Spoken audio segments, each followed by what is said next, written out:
Kitab 1 dan 2 Tawarikh. Meskipun 1 dan 2 Tawarikh adalah dua kitab yang terpisah dalam Alkitab kita, kitab aslinya tidaklah demikian.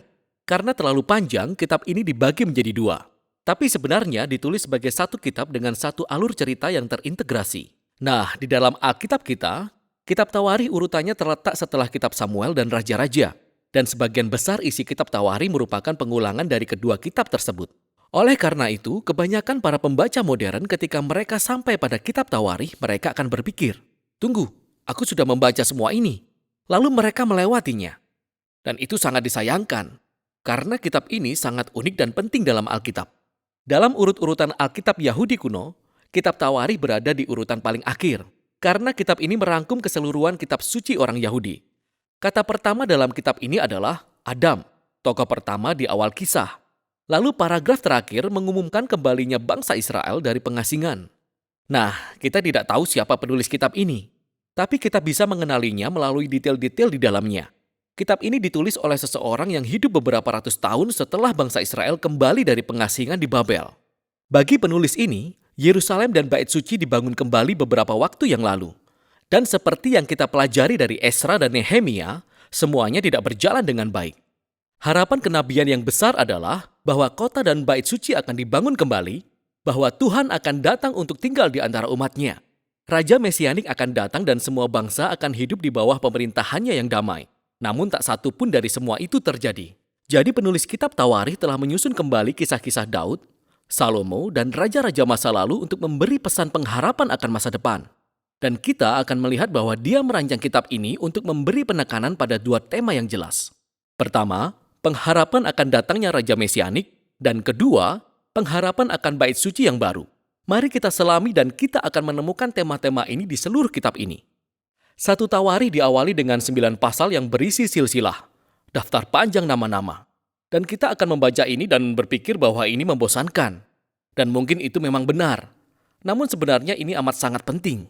Di sini penulis merangkum seluruh alur cerita Perjanjian Lama dengan menyuguhkan nama-nama semua tokoh kunci dalam kisah-kisah ini.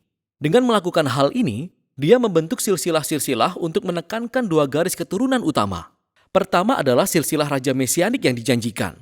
Begitu banyak tempat yang didedikasikan untuk menelusuri silsilah Yehuda sampai kepada Raja Daud, yang kepadanya janji Mesianik diberikan.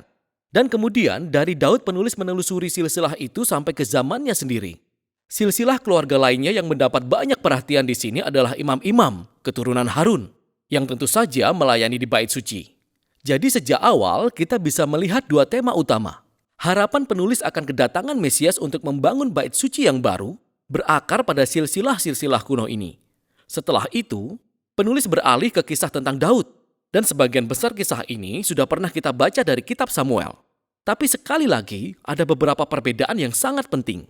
Jadi pertama-tama penulis menghapus semua kisah negatif tentang Daud, di mana dia digambarkan sebagai orang yang lemah atau tidak bermoral. Jadi tentang Saul mengejar Daud di padang gurun dan menganiaya dia, kisah perzinahan Daud dengan Batsheba dan kemudian membunuh suaminya, semua bagian ini dihilangkan. Dan yang tersisa adalah kisah yang menggambarkan Daud sebagai orang baik. Dan bukan itu saja, ada juga substansi tambahan baru yang tidak akan kita temukan dalam kitab Samuel, yang menampilkan Daud dengan sangat positif. Jadi ada banyak sekali pasal di mana Daud membuat persiapan untuk membangun bait suci.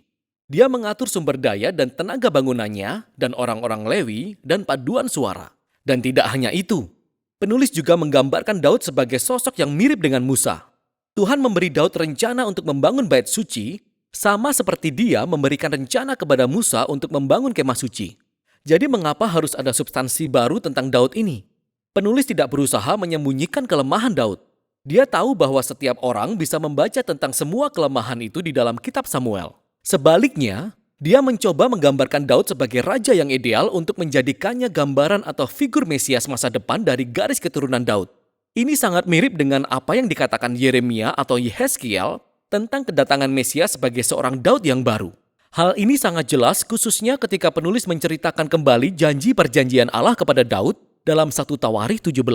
Bila kita membandingkan kisahnya dengan 2 Samuel 7, kita akan melihat penulis kitab Tawarikh menyoroti bahwa bukan Daud maupun Salomo atau raja-raja manapun dari garis keturunannya yang adalah Raja Mesianik. Dan bahwa ketika Mesias benar-benar datang, dia akan menjadi raja seperti Daud. Jadi bagi penulis, kisah-kisah tentang Daud dari masa lalu inilah yang menopang pengharapannya akan masa depan. Setelah Daud meninggal, kita beralih ke dua Tawarikh yang berfokus pada raja-raja yang tinggal di Yerusalem. Dan lagi-lagi, ada banyak persamaan dengan satu dan dua raja-raja. Tapi ada banyak perbedaan penting. Jadi penulis menghapus semua cerita tentang raja-raja Israel Utara supaya dia bisa fokus pada silsilah Daud. Dan ada banyak substansi baru tentang raja-raja dari keturunan Daud ini. Dia menyoroti raja-raja yang taat kepada Tuhan, dan dia menambahkan cerita-cerita baru tentang bagaimana ketaatan mereka menuntun kepada kesuksesan dalam berkat Allah. Tapi dia juga menambahkan cerita-cerita baru tentang raja-raja yang tidak setia kepada Tuhan. Mereka tidak menaati hukum Taurat, mereka membawa Israel kepada penyembahan berhala. Dan raja-raja ini menghadapi konsekuensi yang mengerikan. Semuanya membawa pada pengasingan bangsa Israel, sebuah kekacauan yang mereka ciptakan sendiri. Jadi, keseluruhan bagian ini menjadi serangkaian pembelajaran karakter, di mana penulis ingin generasi berikutnya, bangsa Israel, belajar dari sejarah keluarga mereka, dan menjadi setia kepada Allah dan hukum Taurat. Nah, kesimpulan kitab ini juga benar-benar unik. Di akhir kitab, Raja Persia yang bernama Kores berkata kepada umat Israel bahwa mereka bisa pulang ke negeri asal mereka, kembali dari pengasingan, membangun kembali kota Yerusalem dan Bait Suci. Dan dia berkata, di baris terakhir kitab ini, siapa di antara kamu termasuk umatnya, Tuhan Allahnya menyertainya. Dan biarlah ia berangkat pulang. Dan begitulah akhir dari kitab ini. Dengan sebuah kalimat yang tidak tuntas. Nah, tentu saja penulis tahu tentang pembebasan yang pertama dari pengasingan dan kisah-kisah tentang Esra dan Nehemia. Namun jelas sekali dalam pandangannya, harapan kenabian Israel belum digenapi dalam peristiwa-peristiwa itu. Jadi akhir yang tidak lengkap ini menunjukkan bahwa harapan sang penulis terletak pada pembebasan dari pengasingan lainnya, yaitu ketika Mesias pada akhirnya datang untuk membangun kembali bait suci dan memulihkan umat Allah. Jadi kitab Tawarikh, kitab terakhir dalam kitab suci orang Yahudi, berakhir dengan menunjuk pada masa depan.